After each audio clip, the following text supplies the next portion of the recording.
আসসালামু আলাইকুম সুপ্রিয় দর্শক, শুভ দুপুর। আজকে দুপুরে কি রান্না করছি শেয়ার করতে চলে আসলাম। প্রথমে চলে একটা ফ্রাই প্যান বসিয়ে পরিমাণ মতো তেল দিয়ে বাটা মাছগুলি ভেজে নিচ্ছি। বাটা মাছ ভেজে বোনা করব। মাছগুলি ভাজা হয়ে গেছে, চুলা থেকে নামিয়ে নিচ্ছি।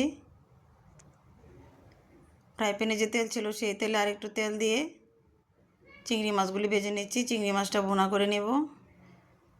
মাছটা এখন রান্না করে নিচ্ছি।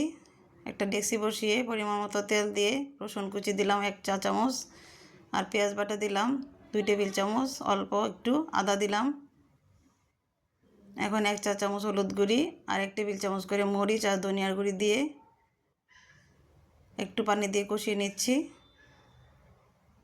মাছগুলি অফ ক্যামেরায় দিয়ে দিয়েছিলাম। মাছটা আমার বোনা করা হয়ে গেছে, নামিয়ে নিচ্ছি। এদিকে আমার চিংড়ি মাছটাও বোনা হয়ে গিয়েছে। চুলায় একটা ডেকচি বসিয়ে পরিমাণ মতো তেল দিয়ে 1 টেবিল চামচ রসুন কুচি দিয়ে দিলাম, আর দিয়ে দিচ্ছি চিংড়ি মাছ। পেঁয়াজ বাটা দিয়ে দিচ্ছি। মাছটা আমার হয়ে গেছে, চিংড়ি মাছ নামিয়ে নিচ্ছি। 1 চা চামচ হলুদ গুঁড়ি আর 1 টেবিল চামচ করে ধনিয়া লাল মরিচের গুঁড়ি, একটু স্বাদ মতো লবণ দিয়ে পানি দিয়ে মশলাটা কষিয়ে ডাল আর তিতা করলাটা কষিয়ে নিয়েছি। একটু পানি উঠেছে, আর একটু ঝোলের জন্য পানি অ্যাড করে দিচ্ছি। আমার তিতা করলা রান্না হয়ে গেছে। আল্লাহ হাফিজ।